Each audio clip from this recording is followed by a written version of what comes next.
Hello, I'm Tara Babcock here for Zoomin.tv Games, and today I am here with some of the developers of a game for the new virtual reality headset, the Oculus Rift. And they are developers on the project for EVR, which is pretty exciting. And I'd like to get to know a little bit more about the development side of developing a game for virtual reality. What is that like? It's far more immersive an experience than you would get from a traditional 2D screen. We developed this at CCP. It was something we did in our spare time, kind of out of office hours. We're working on EVE Online Odyssey during the day, and this is just really a kind of passion we had to make something afterwards. And yeah, it's a great bit of kit to develop for, and you know, I hope you see it, you know, when you try it out, that it's an immersive game. It's great.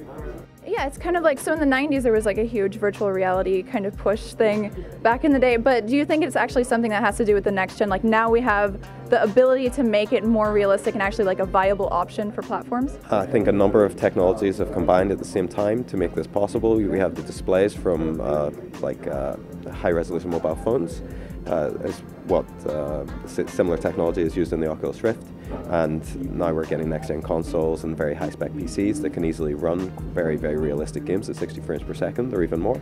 And so now that we have like these technologies on the same place, and including even the accelerometers, which is the same thing that would orientate your mobile phone up or portrait mode, and yeah, I mean, when you put these things all together, this makes VR actually plausible, whereas in the 90s we had these gigantic, you know, clunky headsets that could only do wireframes, and so yeah, I think VR has come of age.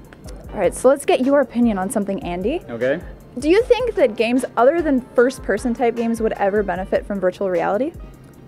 First-person games are maybe not even the best example in the first place. Like Ian was speaking about before, with EVR, we sit you in the cockpit, we give you some time to get used to EVR, and we've styled the characters in such a way that you can look down and look at your feet, you can look at your knees, and you as a seated person feel around those kind of proportions, and that grounds you into the world.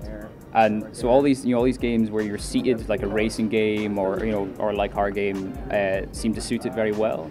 The first-person games, I think, will definitely is a place for those, but the Rift can be used across all genres. What is the best part about moving from just a regular console to like a virtual reality platform, and what is like the biggest benefit, the thing that'll make it the best? It's the immersion. You know, I think it's a simple answer, but it's the answer that's like probably the most. We got so used to sitting in front of screens, you know, all kinds of flat screens in front of you, to actually feel like forget that you're looking at a screen is something new, and that's something that's really exciting. Do you think this will ever be like a mobile thing, where you're just like walking down the street playing a game with your virtual reality? It's maybe possible. I mean, I saw a guy today walking around with a Google Glass, and you know. I like that idea. What about you? Well, I mean, I'm a game artist, and it's all about just bringing those worlds to life. It's immersion.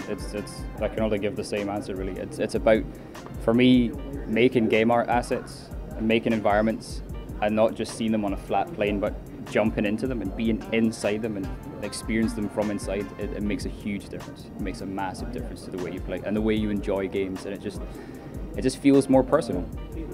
All right, well, thank you guys for the time. Ian and Andy, you guys are awesome. Thanks for you guys are great sports, trust me.